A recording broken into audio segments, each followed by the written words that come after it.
Just felt pulled to get on here again. Am I sleeping? She's called, I don't think it's a moo in my nightgown. Spirit guides, angels, universe, highest source. Who wants to be saved now? Who wants to be remembered?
Spirit guides, angels, universe, highest self, highest source, sovereign primordial essence, energy and Brahma, or image, trust me, guess Sophia. All those that are the highest frequency, you may stay anything less or other. Let the messages be clear. Let it make sense. Let it resonate for all those that come across it. Let it be beneficial. Let it be helpful.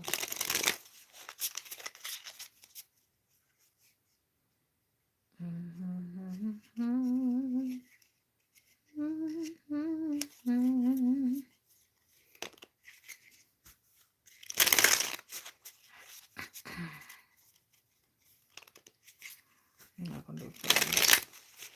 Shuffle 2 more times. I'm going to take off the card. Comparing past, present, future. One more.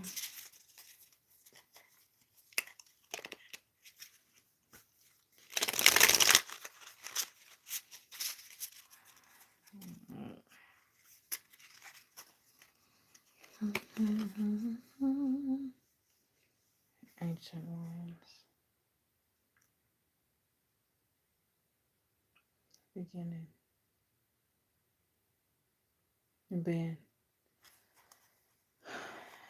You were being initiated. That's why you had to sit down or spend all this time alone.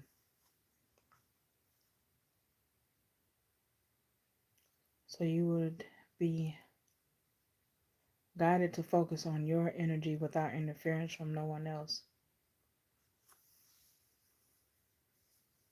besides your babies or kids, if you have any.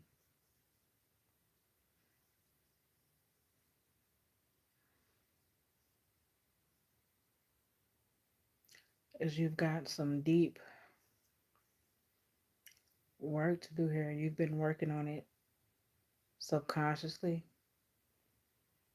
all your life. That's why you knew things that you had no business knowing, or there was no reason for you to know.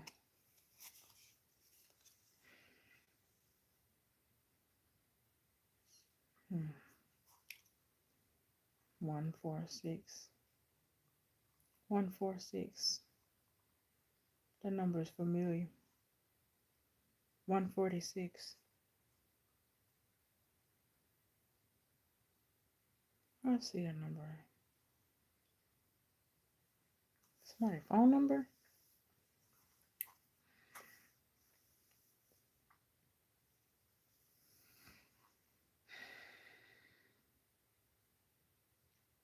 So you had to spend this downtime, this time being alone, so you didn't have these distractions. So you can embody this rainmaker energy, this magician energy, and being able to speak and cause mountains to move. Literally speak things to existence because everything else within you is lined up. And you've been doing this work for lifetimes, not just this one.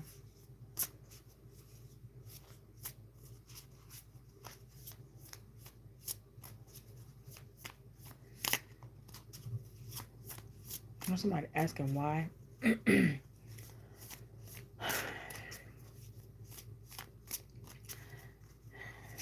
Why? Not necessarily why me, but why this way? Why did I have to spend so much time alone or in relationships where it didn't really last? They were destined for a season, for the growth and the lessons that came from them that you wouldn't have gotten any other kind of way.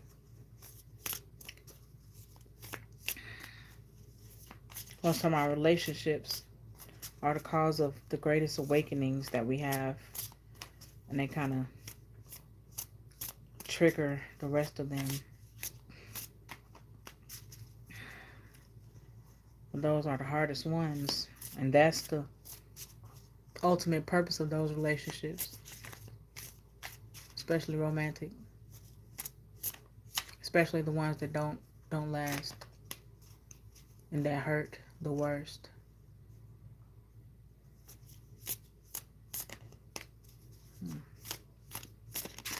Now you're able to see them not as waste of time, wastes of time, but as purpose for you to become who you are and to have the mindset that you have now.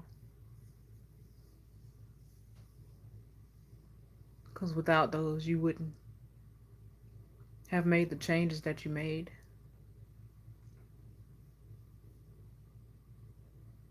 In order to evolve from that, in order to prevent that kind of hurt.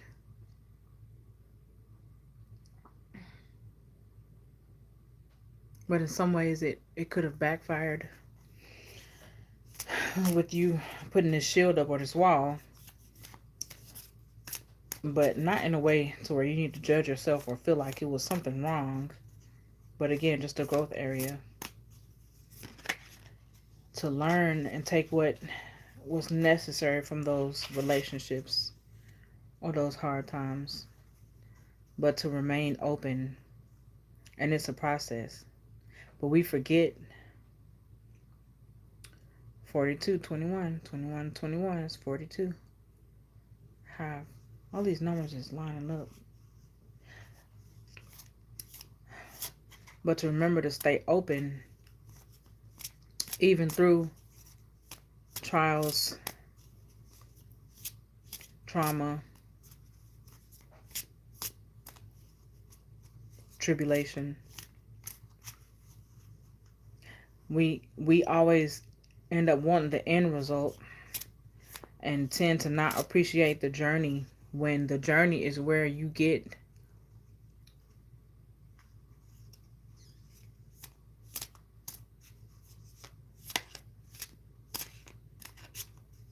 all of the wisdom that you carry with you now.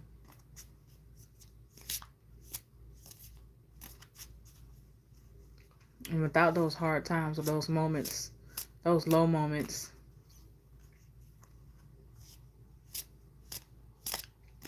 you will have no reason to evolve the way that you did.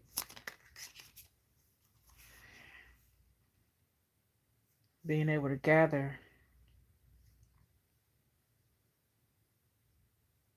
and being able to see the big picture now of everything that you've been through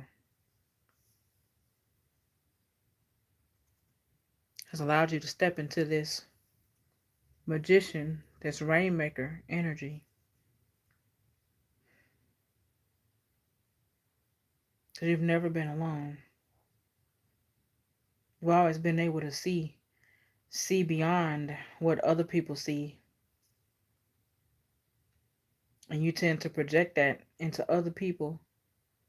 We think that people only project negative things on people, but we project love and positivity in our own mindset, especially when it's positive and love onto other people. We naturally see that in other people. You can only see in other people what's already in you. But we forget that and we blame ourselves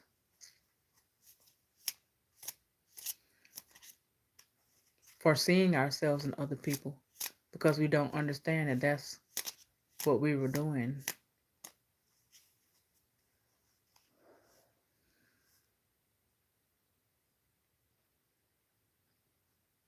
And so it takes time or situations or wisdom to realize that the true grudge that we were holding was against ourselves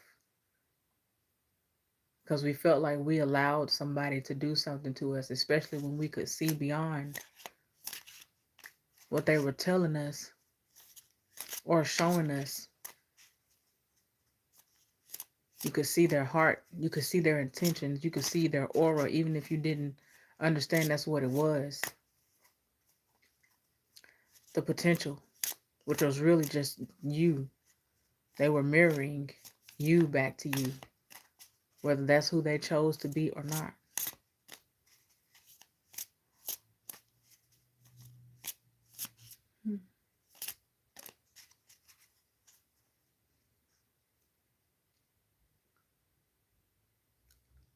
Now you've reached a point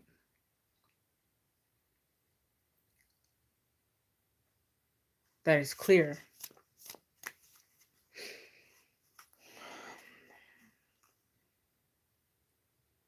That was the only purpose of these encounters, these particular relationships, these so-called friends, lovers, family members, and not to get or stay so caught up in the labels and the titles that we give people, especially when it comes to family, but to really see people individually as who they choose to be, as who they are beyond words.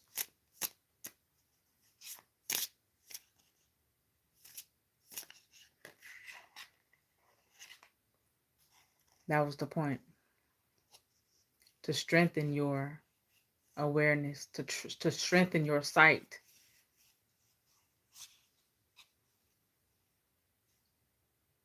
But it's a balance.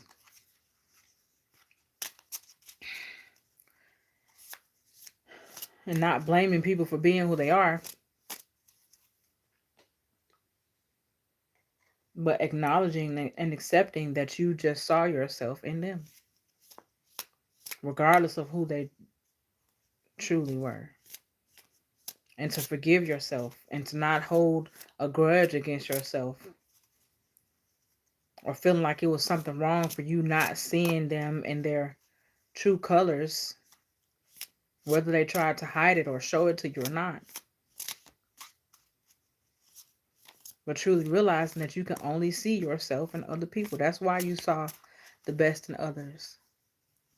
That's why you gave people the benefit of the doubt. That's why you saw the potential. That's why you believed in them, encouraged them, and gave them chance after chance because you knew your own heart. It had nothing to do with who they were or who they chose to be. You were able to love them and deal with them and forgive and try again and still be genuine with them because of who you are and you knowing that if the tables were turned or if you were in their shoes, that you would have been genuine, that you would have meant what you said. And once the lights turn on, you know, and we have these epiphanies and these realizations that,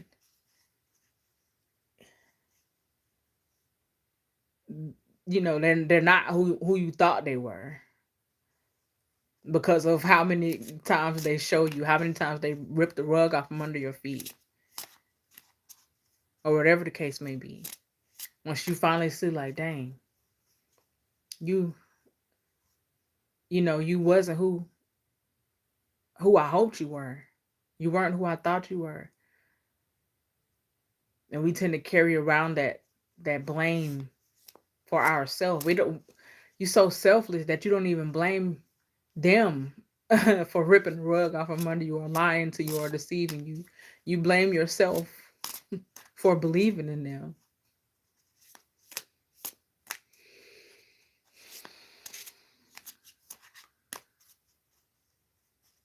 But now we're getting to this point to where we no longer are blaming ourselves, because now we understand that we were just projecting who we are onto them, and seeing our potential and seeing our heart in them. Because we don't realize that you can project, again, the positivity in yourself onto other people. Everybody is just a mirror. You see the world how you are. It's not the other way around.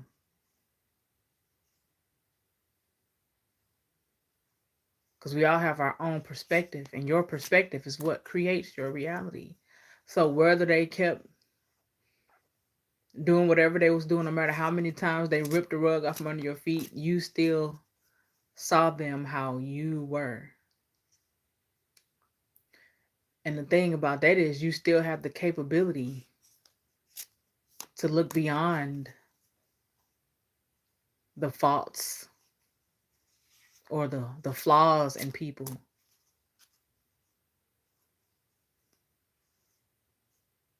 and allow them to be human, but still seeing the source of who they are, or the source of who we all are, knowing that we're all connected. But we all have free will. We all have a choice, either to align with that source or to be in denial of it.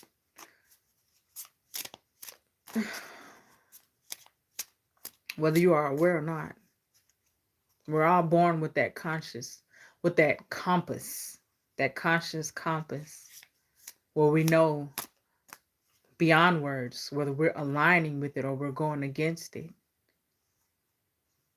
And that's where we get these labels, good and bad. That's when you call something good or bad. That's how you know. When you are aligned, it feels what we call good. And when you are misaligned with the source of all that we are, that's when it feels what we call bad. That's all good and bad is. Either alignment or misalignment.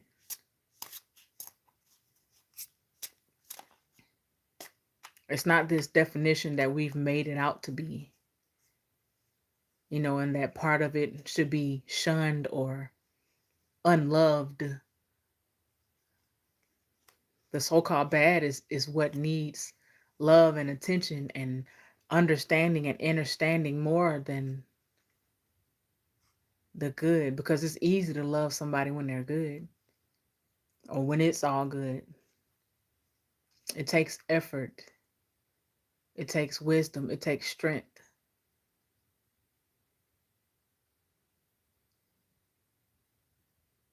It takes evolution. It takes growth to be able to love what we call bad.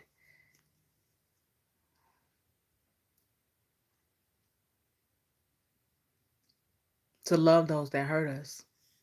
Somewhere along the way, we thought that was something wrong. That you shouldn't love people who hurt you. But they only hurt you because of how we view them. We forget that everybody's out here doing the best that they can with the knowledge or their consciousness that they've become aware of, their level of consciousness. Because just think about it. If they understood the things that you understood, it would virtually be impossible for them to continue to do the things that you couldn't see yourself doing. So that's the proof in itself.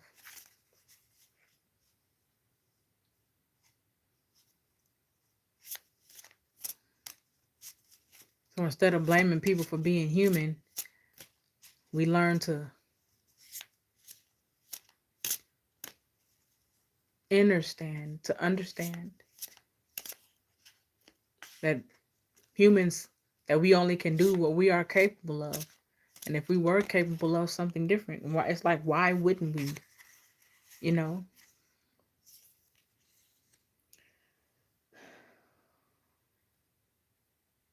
Number love, you could be life path 5. You could like the number 5. Being able to see everything in this beautiful way. The world will make you feel like it's something wrong with that. The world will make you feel like it makes you weak to be able to see the light at the end of the tunnel. To be able to love and turn the other cheek. But not in a way to where you're subjecting yourself to constant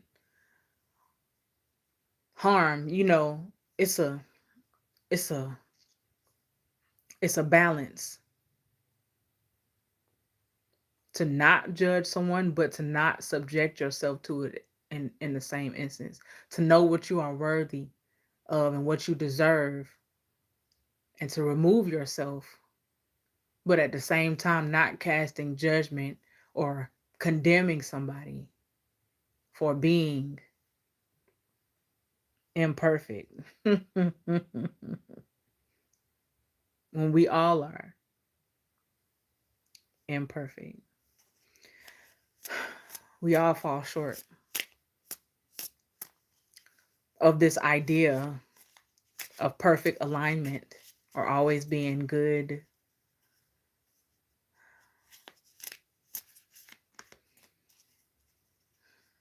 That we don't allow people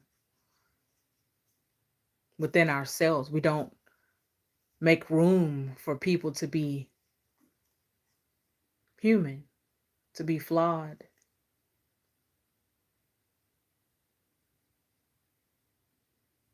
So we carry around all this weight, all of this discord, this judgment, this taking ourselves out of our essence, off of our throne, and having the audacity, the nerve to judge somebody for being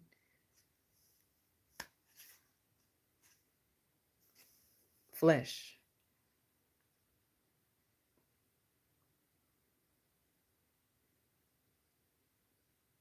And to not love the fullness of that which we are, the good, the bad, and the ugly. Not realizing that when we do shun any part of that, especially the bad, that we are not loving ourselves fully.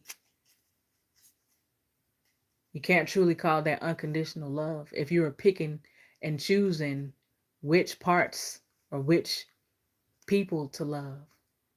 And again, it don't mean keep allowing yourself to be mistreated or treated in ways that you don't desire or know that you don't deserve to be treated.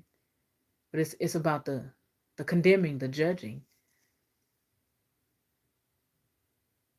Being able to love from a distance is, it's not as cliche as it sounds. That's balance. To be able to separate yourself, but to still see that light in somebody that has done what we can call the worst of the worst. I don't see too many things being stronger than that, or being harder than that. It's not a weakness. That's the greatest thing that we can do as human, as flesh. Beyond the words, beyond the noise that I'm making. Some things are really hard to put into words, but it's a frequency, it's a resonance. It's just an understanding. It's a knowing, a remembering. And when you remember that we are all connected, and that when you don't love a part of the collective, you are not loving a part of yourself, and that will reflect in your life, in your vessel, in your body, in the way that life reflects back to you. So we wonder why we find ourselves in these circles, or experiencing the same types of relationships or people over and over and over again. It's because you have not changed the way that you judge those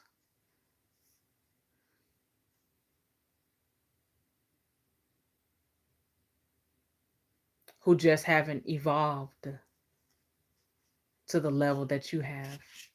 And we tend to look down on them, which is looking down on ourselves, because we're all connected. We're all one. We're just different aspects, different points of view, different perspectives of that one source, this one source. We're just in conversation with ourselves always and everything.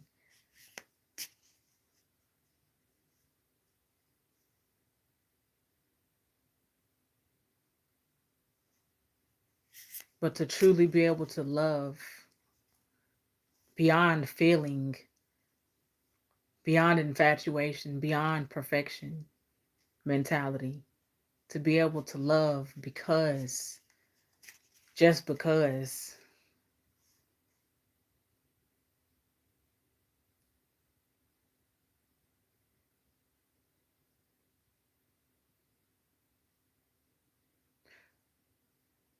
just because it doesn't need a reason.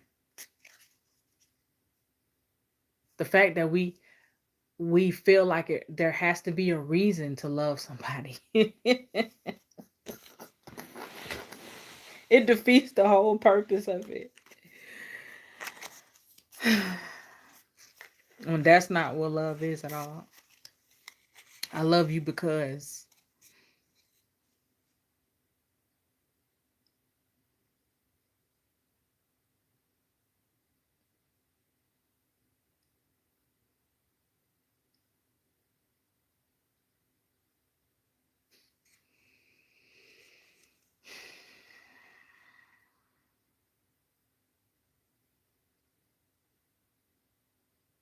Hmm,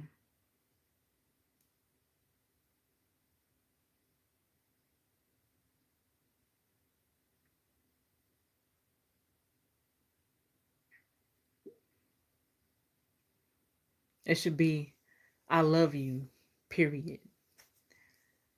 And you shouldn't have to say it. You know what I mean? Saying those words have become so, it's like it's become a blanket, like a band-aid, when the true definition of love is life. It's a way of being. It's a way of viewing, of perceiving, of aligning.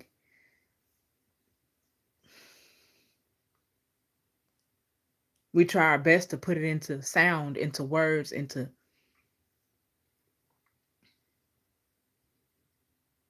but the true essence of it, it can't be densified.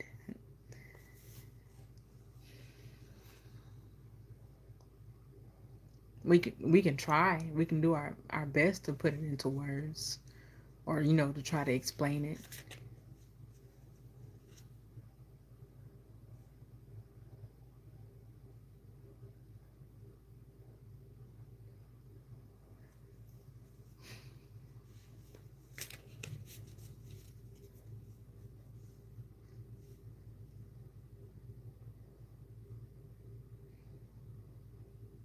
It's in the silence.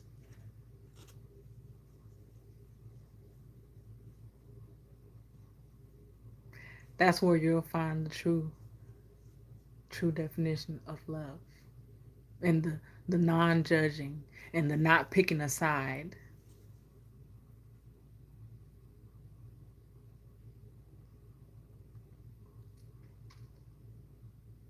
It's in the fullness.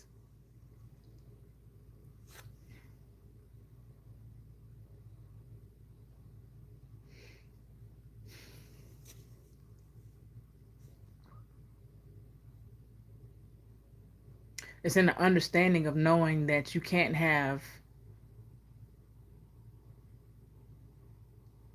good without bad. We hear these things, but they don't, like, words only do so much. It's the remembering, it's the real inner understanding, overstanding, the resonance, it making sense to you. And knowing that there is no good without bad. There is no bad without good. There is no light without dark. There is no dark without light. All these things that we call opposite, they are the same thing. For neither one of them, they are the pointers to each other, but they are beyond words.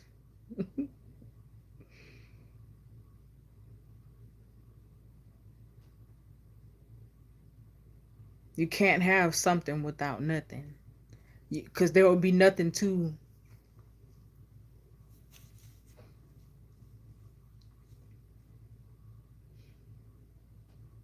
gauge it.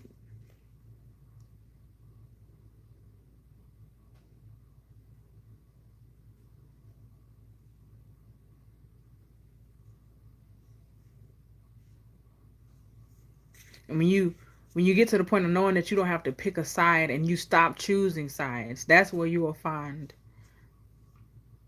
source.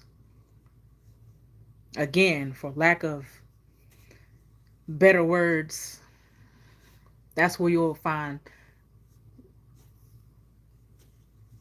what we call love.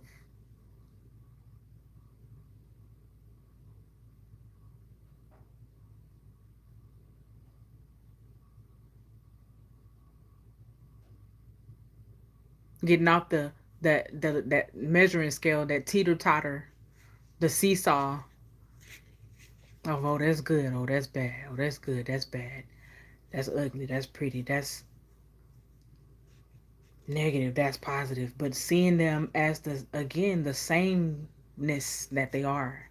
But what makes the difference is how you are perceiving it. You can either pick a side, light, dark, good, bad, positive, negative, or you can see from the heart space, from the middle point, the balance, the in between, the fullness. You don't. We're no longer allowing ourselves to be forced to pick sides. That's that's sovereignty. That's source alignment.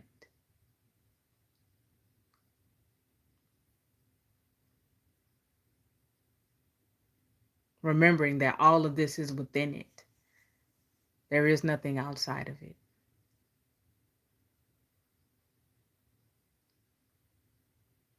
The bad, the ugly, the sick, afflicted, all those things that we judge and look down on, even though we don't really understand that we're looking down on it to cause something ugly or bad, or to, again,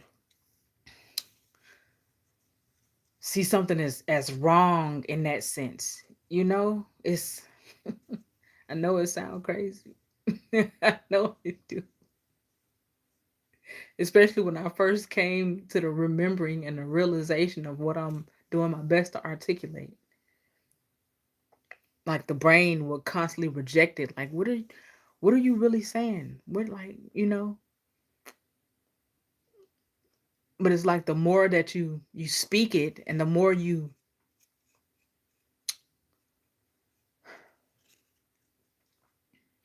stay out of the judgment, the more it makes sense.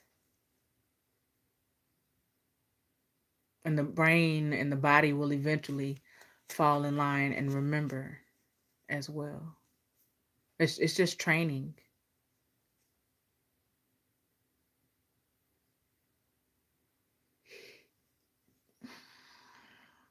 And to say that only a few of us will ever get to this mentality or to this understanding is not being boastful. It's just fact, because of how contradictory it sounds and how absurd it seems,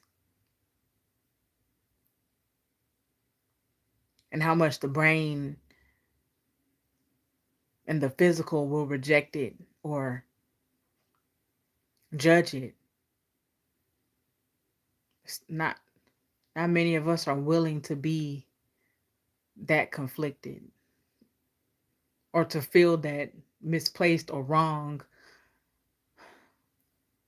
To be misunderstood by the world is is it doesn't compare to being misunderstood by yourself, by the orifice that you're viewing and experiencing life through.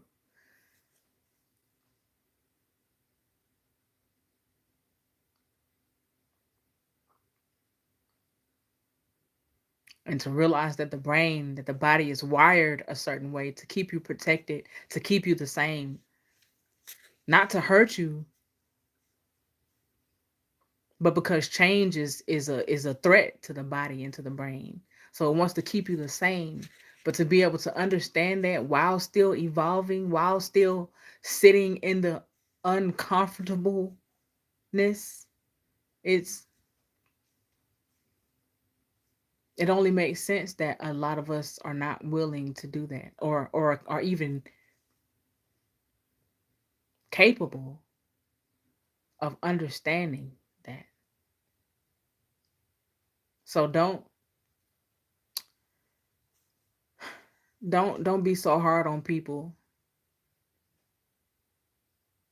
for not being able to see the world how you see it, or see existence or life, or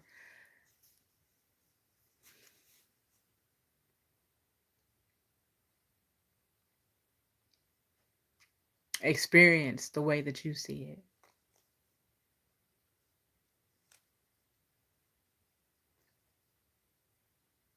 it. You've done this not just a couple times. You are one of those primordial, one of the original souls. Like, you know how you have those Russian dolls? You're like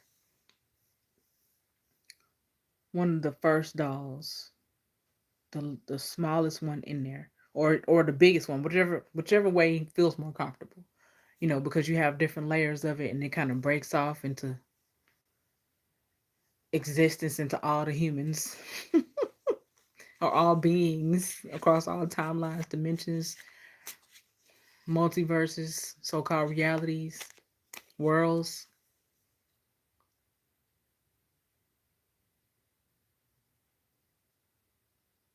Only these original, these like the souls that haven't been fragmented as much, that don't have a lot of,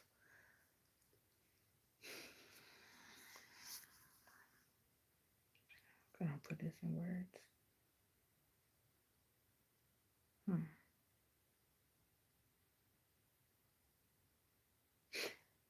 You know how we forget things when we are born or when we come into the flesh? Your soul is a soul that only pretends to forget just to experience life.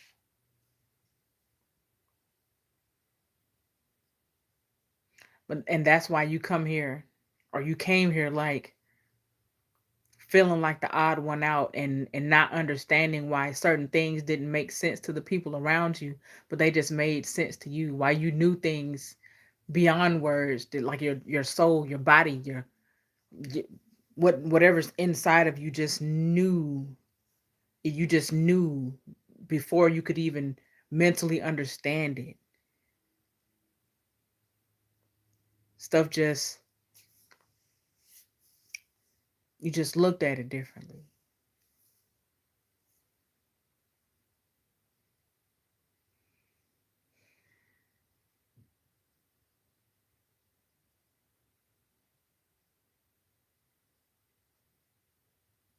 Focus on grace, on giving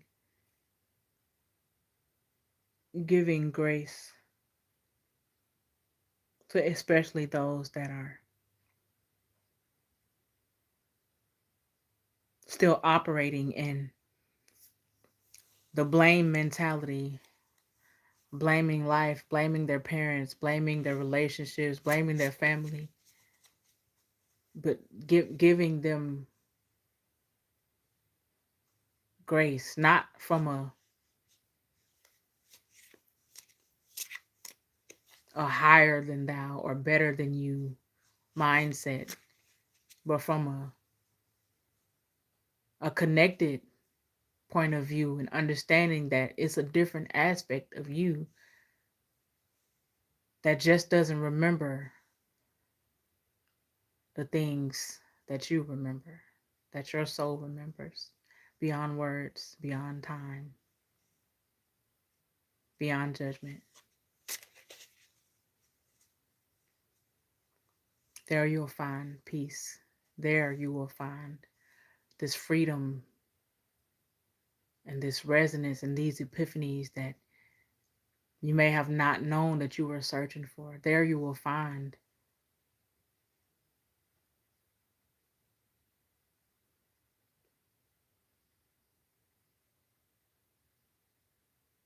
the self that has never been missing, that has never been lost, that never needed to be found. It just needed to be unblocked with judgment, especially of others and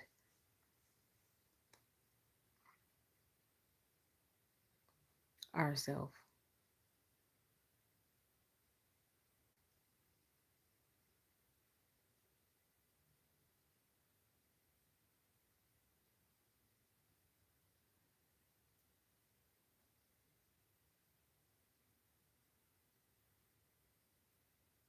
Don't even get too caught up in the words. Just allow yourself to sit in the silence. It don't get much closer than that besides when we sleep. But even then it's not always silent. When you can purposely sit in the silence and just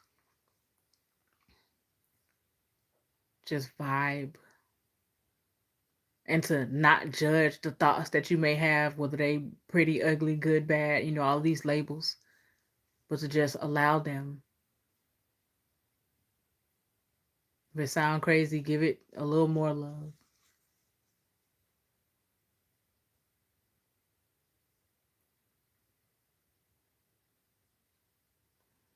Don't spend no more of your time judging yourself or judging other people for being beings, for being flesh, for being whatever you want to call this.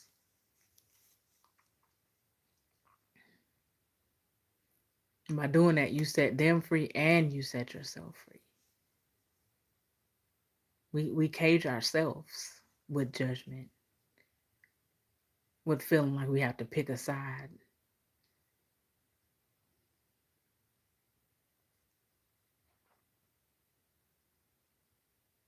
Every time you pick a side, you come off your throne.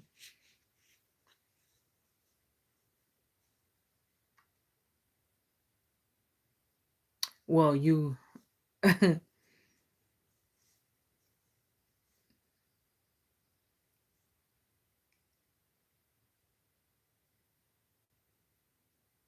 you play pretend like you are coming off your throne because you can never truly leave or not be the source of which you are. It's all we just it's all pretend.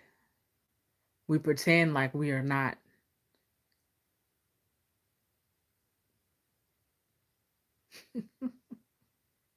the one, the only,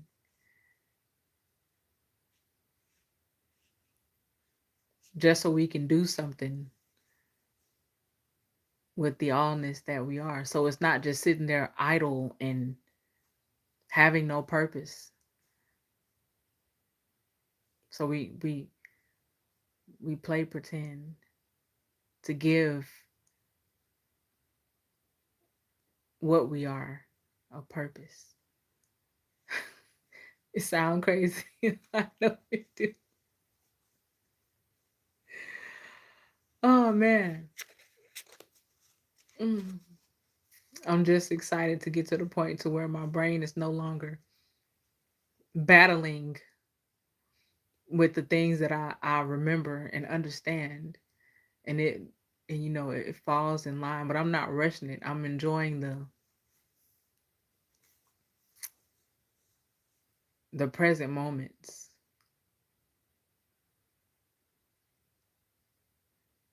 the remembering, the playing pretend, the conversation with self, the experience itself, the chaos, the confusion, the peace, the silence, the noise, the good, the bad, and the ugly.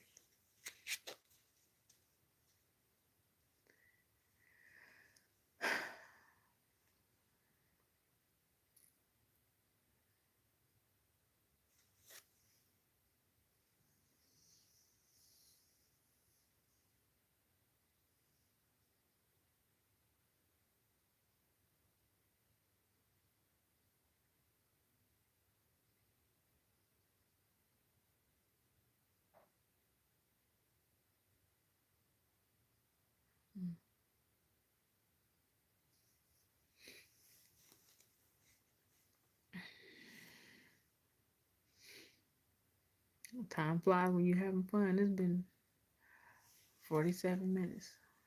I looked up at 47, 47. Was that 11, 11, 11? That's funny.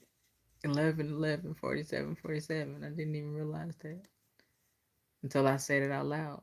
That's what's beautiful about language. Sometimes it takes us trying to articulate it, but we always come back to square one or square zero, to the vantage point.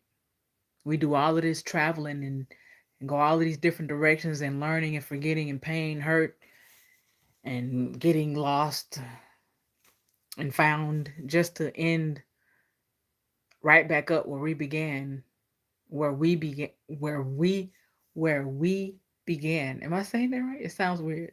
Just to end right back where we began, and realizing that we never truly left.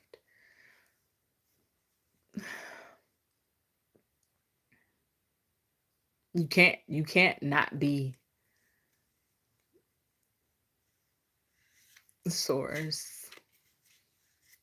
You can't not be that which we allow ourselves to look for.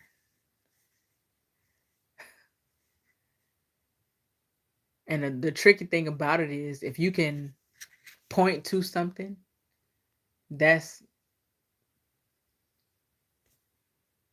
the clarification that it's not you. You can only see and experience from that which you are, but you can't point to it. We can attempt to point to it with words and try to explain it, but anything that you can separate your awareness from, you know, and I only use that word because you can't really put it into words. But if you can put your attention on it, that is the proof in itself that it is not the true source of you.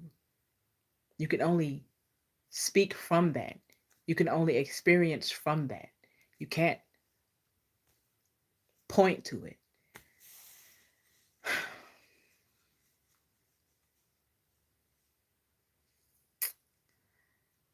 So that's what I mean by you've never left.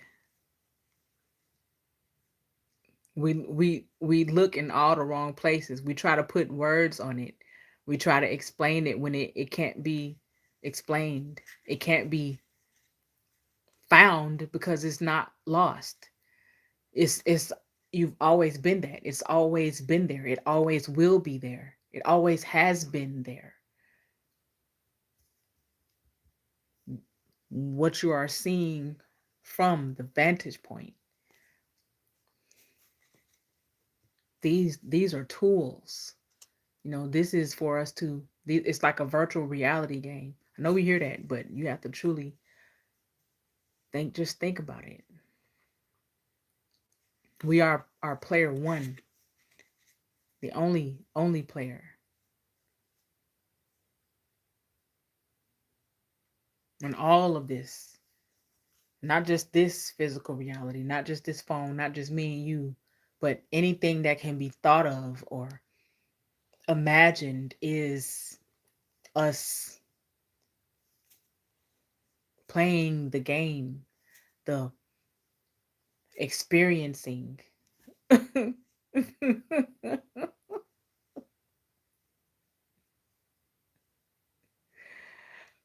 Playing hide and seek for no other reason, again, but to experience ourselves. You can't experience yourself without separation, without projection or attention. You can only just be that.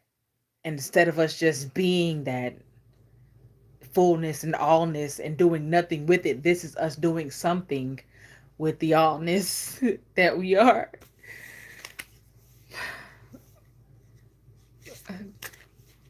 My brain is like, do you hear yourself? Yes.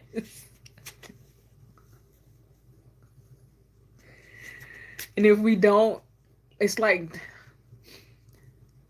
separation has gotten such a bad name, you know, because we don't understand that it's necessary to experience, to have life or reality, even if it's just an illusion, you know, even if it's just a game. It's not to say that it's a game that don't matter. It's the most beautiful game that you could ever play, you know. But it's, and I only say game because of a lack of a better word to try to explain it, because words only do so much. Words only go so far. But again, it's like playing hide and seek while you know exactly where you're hiding at, but just so the game isn't over so fast, you pretend like you don't know where you're hiding at so you can keep playing the game.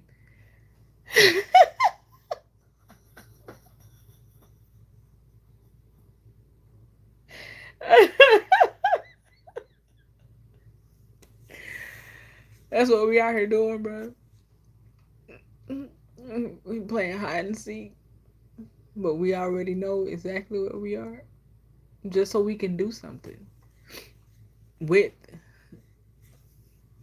Otherwise, we just gonna be sitting here, you know.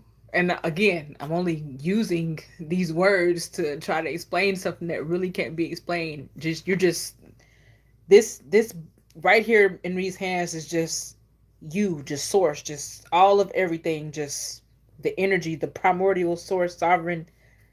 This is it. And without experience, we just it's just this. It's just sitting there. It's just this ball. But the attention and the illusion of separation or creating I was gonna say two. Jesus Christ.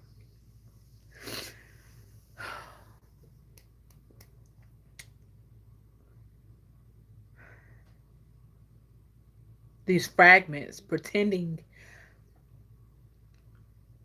looking at ourselves in the mirror of experience itself or reality itself allows us to experience the allness that we are in all of these different aspects, because it's, again, it's just a mirror.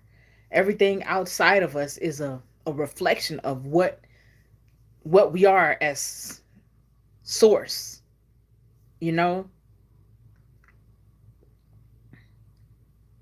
And in order to do something with that, you have to project it. You have to, bruh.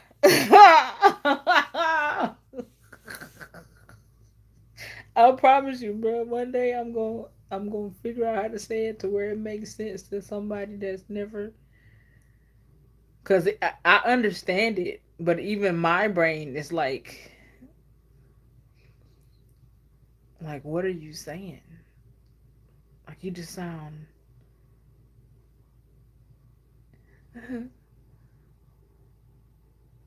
Cause words only do so much. That's why they meditate. That's why people sit in silence. You know.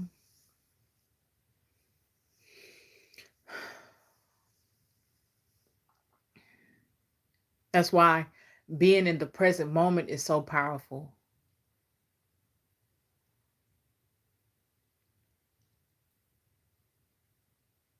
Because it takes us back to vantage point to where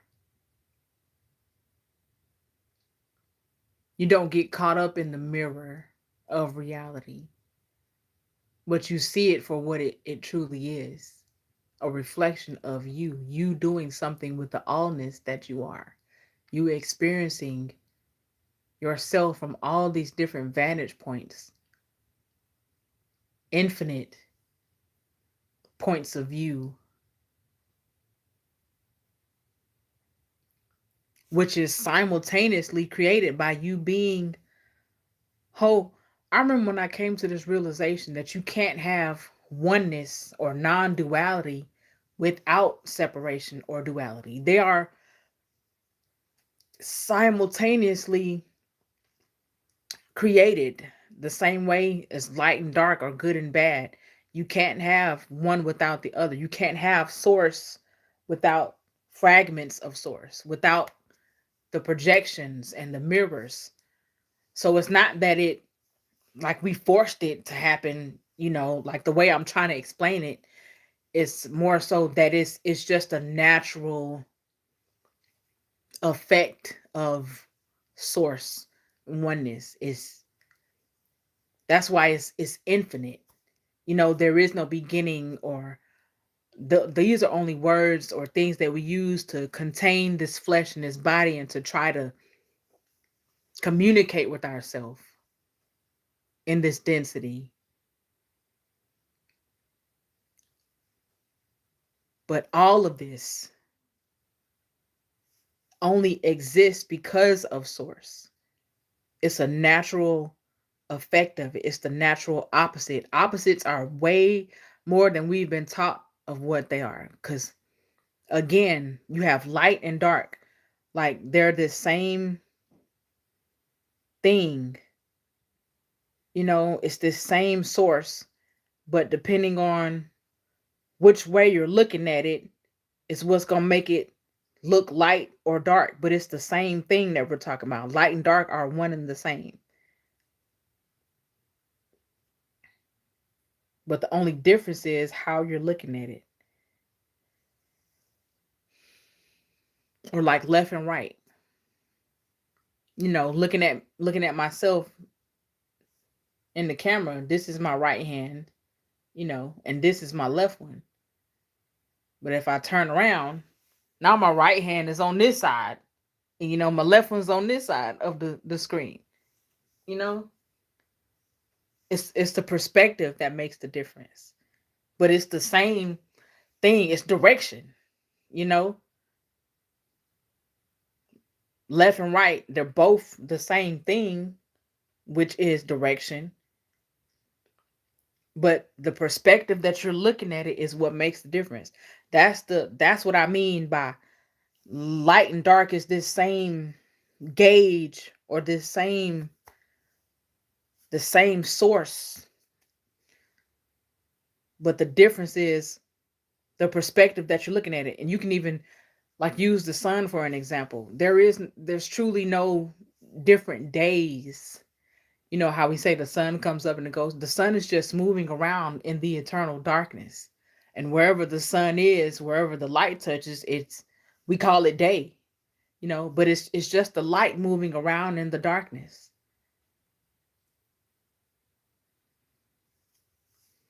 Same thing with source. All of us are the light moving around in the darkness of source.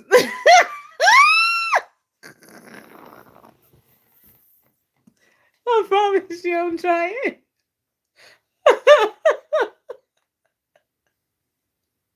It makes so much sense.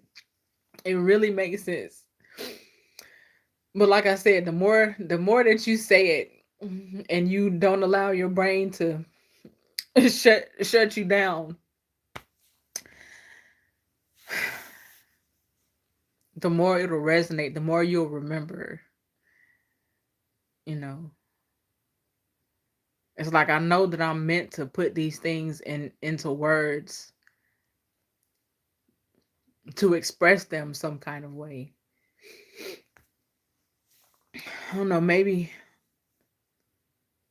And it's like to even attempt to make up a word. It's not the language itself because it's all just noise. You know, it's just noise that we've agreed that means certain things, but you never know what somebody's true definition of something because all these different sounds mean all these different things to everybody. You know, we don't know what people are truly thinking or what they're truly seeing.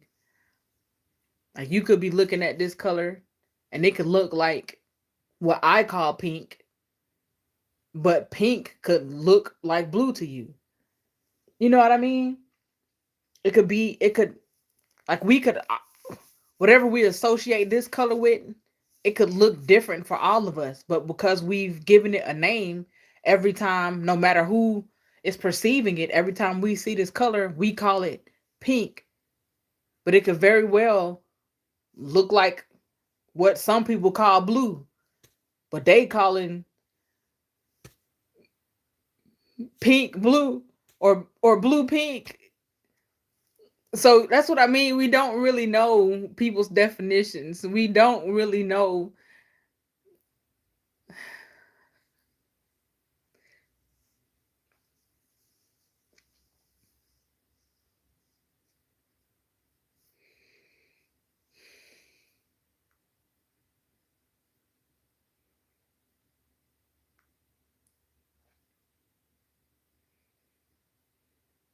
I guess you could try to understand it in the way of how they say dogs are colorblind, you know. And I would say that before we knew that, or and I still feel like we don't really know that. We're still kind of just guessing based on whatever research or experiments they've done.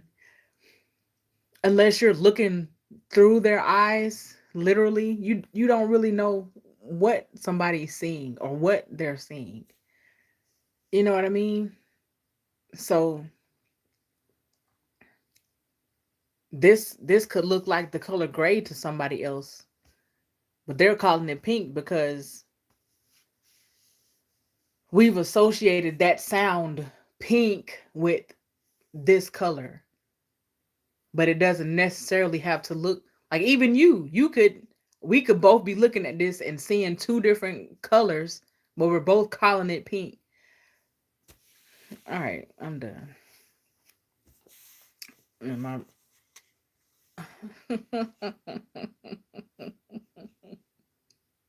Where was I going with that?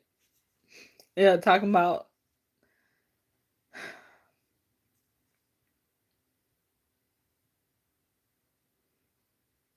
just give people grace, man. And remember that true enlightenment is knowing that you can never reach it. It's enlightenment is infinite. There's always more to remember. There's always more to do or to And not to feel the pressure like, oh, there's like, I always got to do something. No, there's true enlightenment is knowing that it can never be reached, because once you think you've gotten the pinnacle of what there is to know, or you all these light bulbs come on and you like, oh dang, I figured it out. It's I'm telling you now, you're gonna be surprised again. There's always infinitely, forever and ever. There's always more. So don't get too caught up on like this rushing feeling that we have to get somewhere, or to try to remember it all, or I gotta reach this point. You you you gonna you gonna watch your life pass you by. Stay in the present moment. Soak up all of this love, and get out of the judgment, and allow yourself to truly see the beauty beyond judgment of this magnificent oxymoron that we're living in. This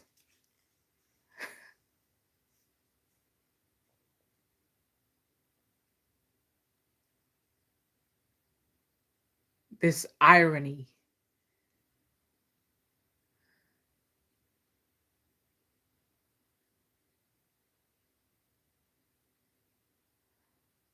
It's no rush.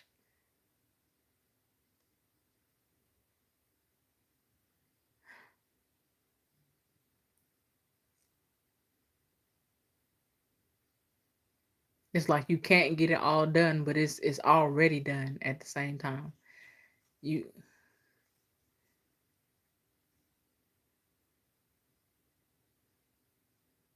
you just pick and choose what you want to experience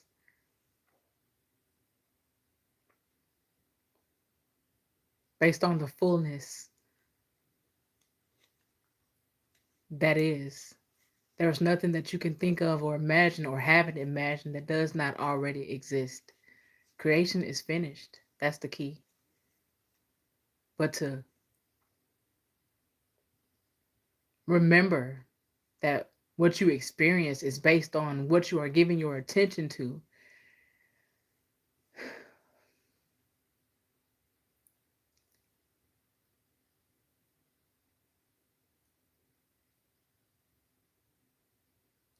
is where you'll find whatever we like to call purpose and bliss and joy, and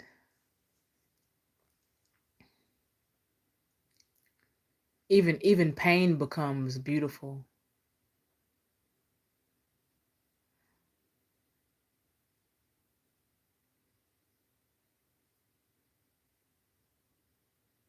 because without pain there is no pleasure.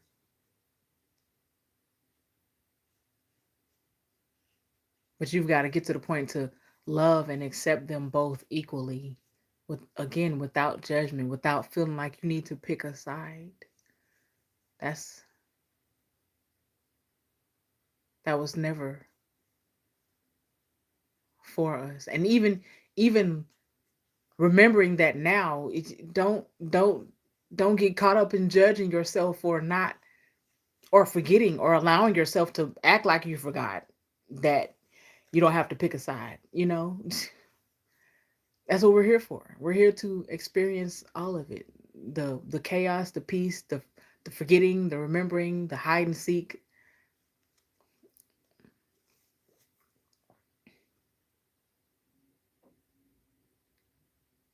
even even the judging. So don't look at it in a way that feels harmful to you, or makes you, you know, condemn yourself, or carry around even more judgment because you were judging. That defeats the purpose. Don't judge yourself for being judgmental, and you ain't even know that you were. You know what I mean? Like,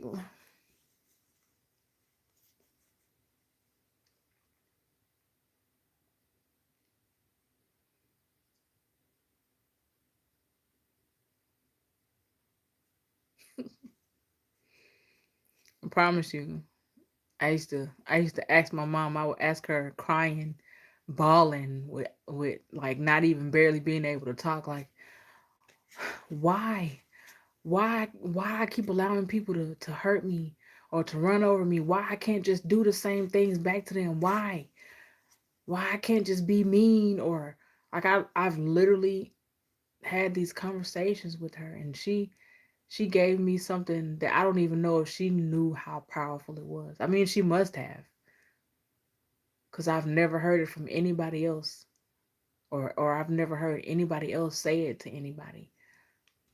Like that's, and I'm sure I'm not the only one, but just as far as my perspective, she made that she allowed me to remember that that was my superpower. And somewhere along the way, from being hurt, from having the rug ripped out from under me too many times, from feeling like I was gonna die from heartache, I forgot. I allowed myself to forget in order to not keep experiencing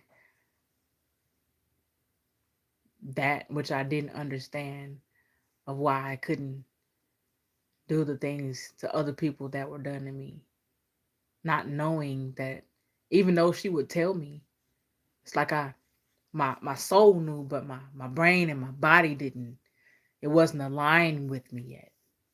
And going full circle and going through these things and forgetting that aspect of me, and not necessarily allowing myself to do the things that were done to me, but becoming so tough that I wouldn't allow myself to be surprised or hurt in that sense, to where I was like, "Oh my God," you know, to experience that devastation again, and not realizing that by doing that, by putting those walls up, that I was also blocking myself from experiencing the fullness of life in that love that I had or have.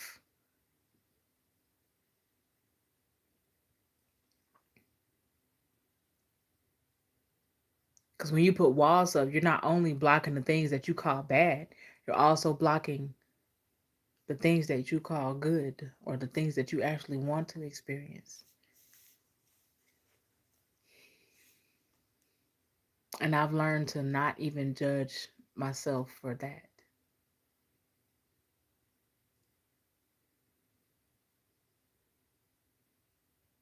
and especially not other people.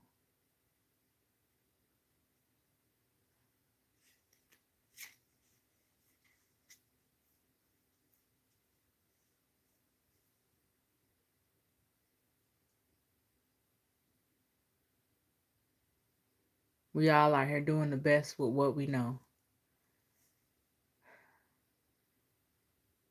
And judgment ain't helping you or them.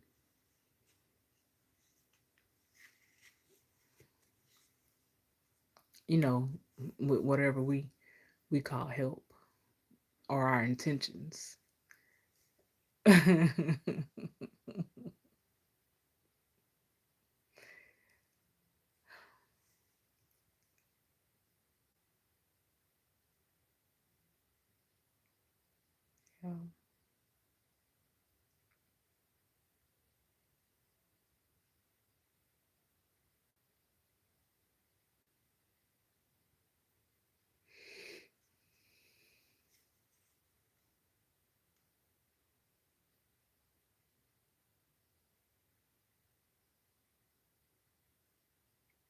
And it's funny because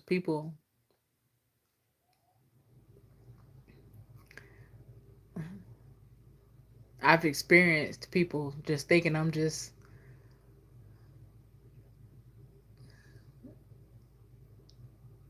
lightheaded, just gullible, because I choose to not judge, and I choose to understand and accept people where they are. But I've learned to not subject myself to things that I know I don't deserve. Like, I've learned that balance. But at the same time, I'm aware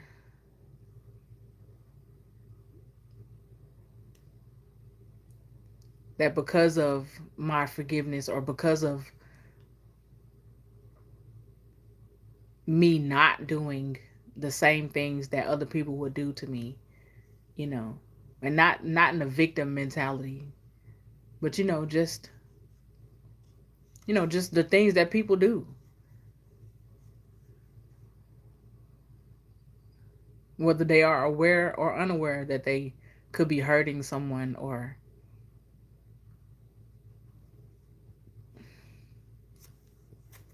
all these things that we call wrong, you know, and that I would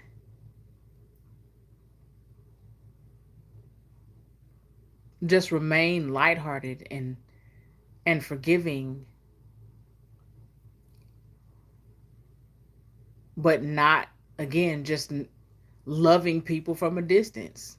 Like, I'm not, just because you did this don't mean I'm gonna do it, but at the same time, I'm not gonna keep letting you do it to me, you know? And until you separate yourself, until you you learn to love yourself in that way,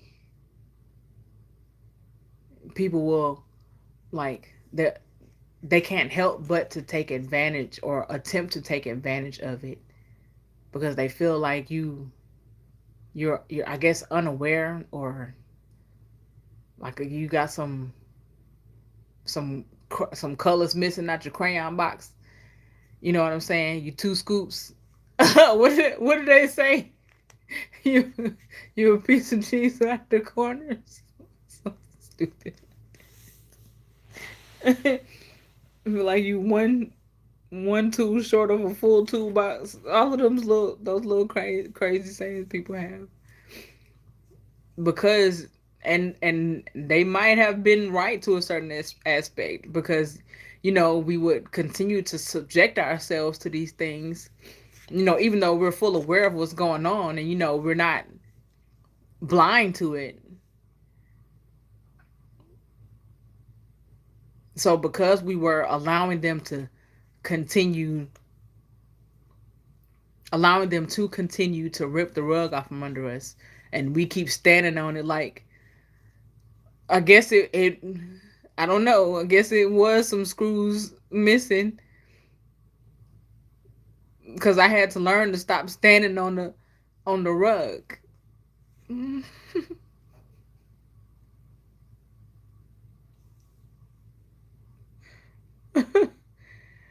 It's like it defeats the purpose of you knowing that they're gonna rip the rug off from under you based on patterns. If you just gonna keep standing on it, stop, quit, just just don't stand on it no more. You know. But the way that we grow up, the ways that we grow up, we get trained into that,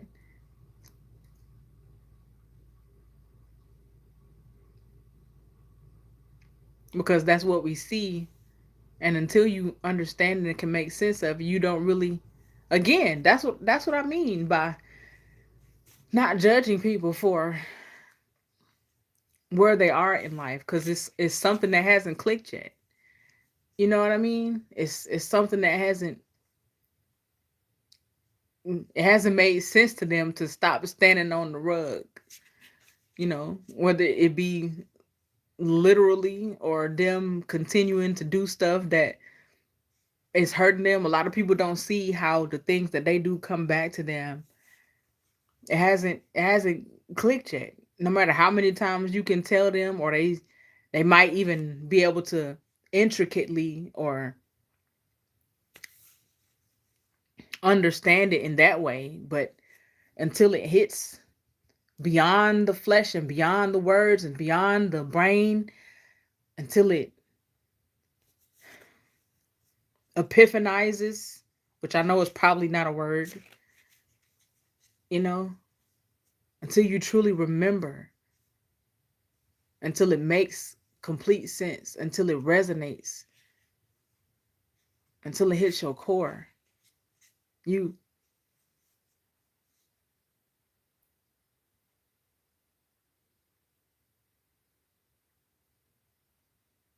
Otherwise it's just regurgit. It has to become wisdom.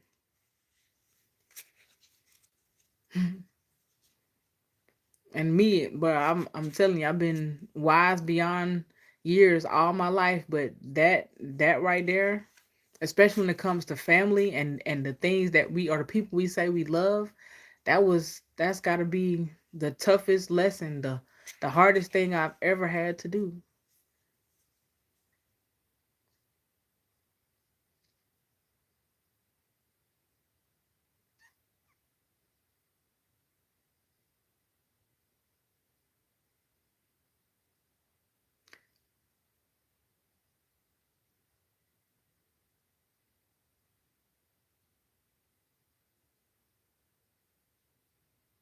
And not like in a way to where it's like, oh man, I don't want to do this, but I gotta do it. No, it's just I saw myself so strongly in other people that it just I wasn't able to fathom that somebody would intentionally take advantage of me, of all people. The audacity. Like, who do I think I am? You know what I mean? Like, just because you don't do it, like,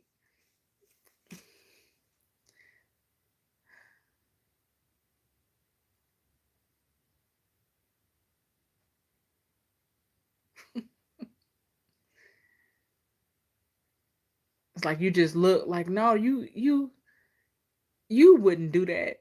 You that's not That's not it. It's got to be something else. But they steady showing you that that's what it is. But you still like, oh no, that ain't. It can't.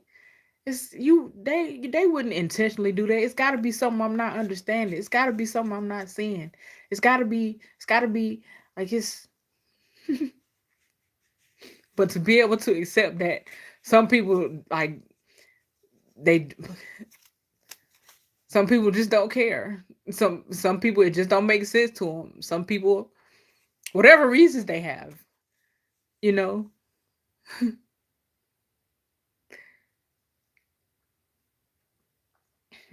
it's beyond me. The reason, it's not that it doesn't matter, but as far as me not stepping on that rug, the reason is irrelevant to why ever they keep snatching off from under me. I can only focus on my accountability and my responsibility. I can't blame them for being them and knowing that they a rug snatcher. I can only blame myself for continuing to stand on the rug and allowing it to be snatched off from under me. That don't mean I gotta judge them or say, "Oh, you messed up and you this and you that because you a rug snatcher. You keep lying." And no, I don't need to do all that. I don't need to condemn. I don't need to judge. I just need to know that I don't have to step on that rug because I don't want to condemn them or judge them, or because I still see my light in them. That don't mean I keep stepping on the rug. Yeah, that made sense. All right. I don't think nothing else want to be said. I've been on here an hour and a half.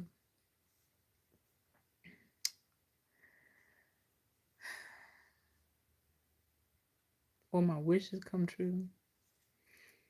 Wishing is putting yourself in the energy of something that you don't have.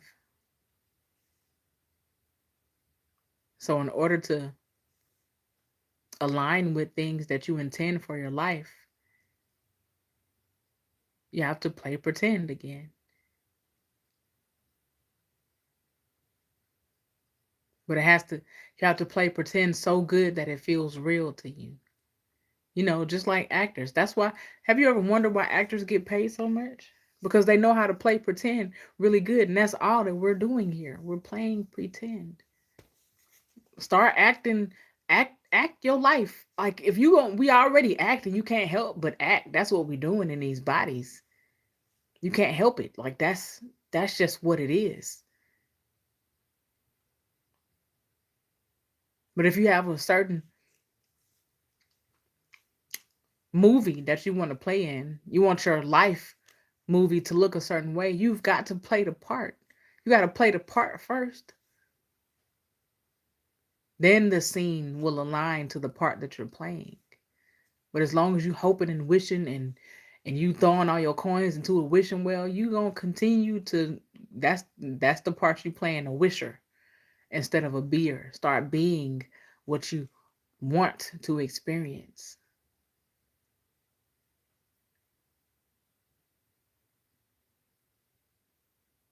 You want to be in a a soulmate, the best relationship ever, the fairy tale relationship. You got to start acting like it now.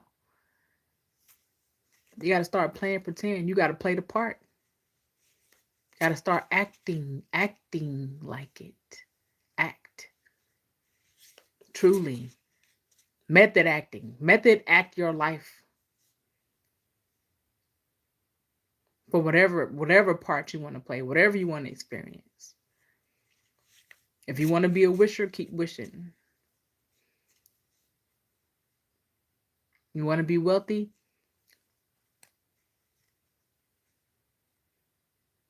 Start studying method acting. Get lost in your role. Get so lost in it that you don't know where the you playing the part or where you being whatever you call your real self. Let it play pretend so hard that you forget your old self.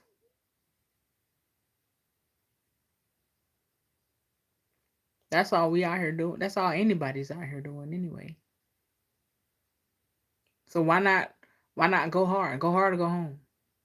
Go hard or stay where you at. Keep wishing. Keep hoping and praying and begging. Or you can start being.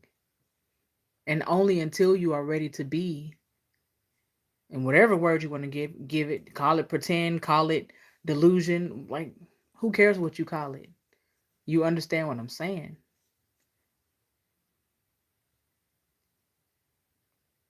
Again, creation is finished.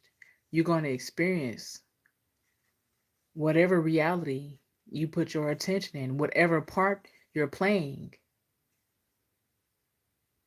That's the frequency that you're going to align with.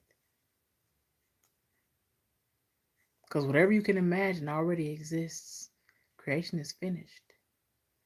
You pick and choose your station based on the part that you are playing, which is your aura, which is your frequency, which is your resonance, which is you turning the channel or changing the dial on the radio. That's what this is. That's what the body is. It's a giant antenna or a virtual reality goggles that you just put the code in, or which is your attention or your perspective. You have full control over that. You can keep blaming the world and blaming everybody else or giving them power over it, or you can keep your power and take your power and choose your life. Choose your character. Like in the literal video games, choose your character. Whichever one you choose, make sure that's the one that you actually want to be. Play the part. It's not as hard as we make it out to be. But it's not for everybody. Only those that are truly ready to understand it. Only those that are truly willing to take accountability and responsibility and put the blame on themselves and not look at blame as a bad or a good thing, but knowing that that's the only way that you can change what you experience. Because other people they got free will. They can do whatever they want to do. Your only power is self. It's me. It's what I perceive, what I choose to be, what I choose to align with, what I choose to see, how I choose to see it, what I choose to accept.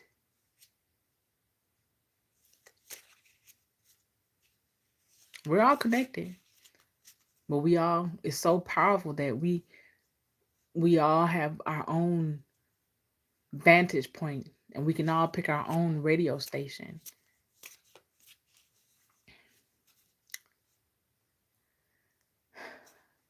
That's the whole point of these different bodies, these different vortices, these different eyes, these different perspectives, these different characters, this different space field.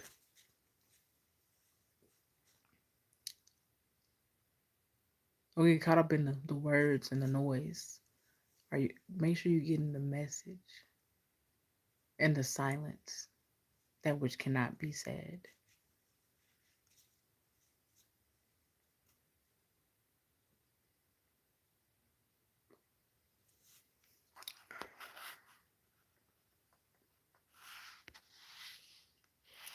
All right.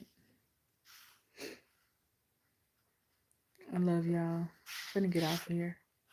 Thank you for kicking it with me. Bye.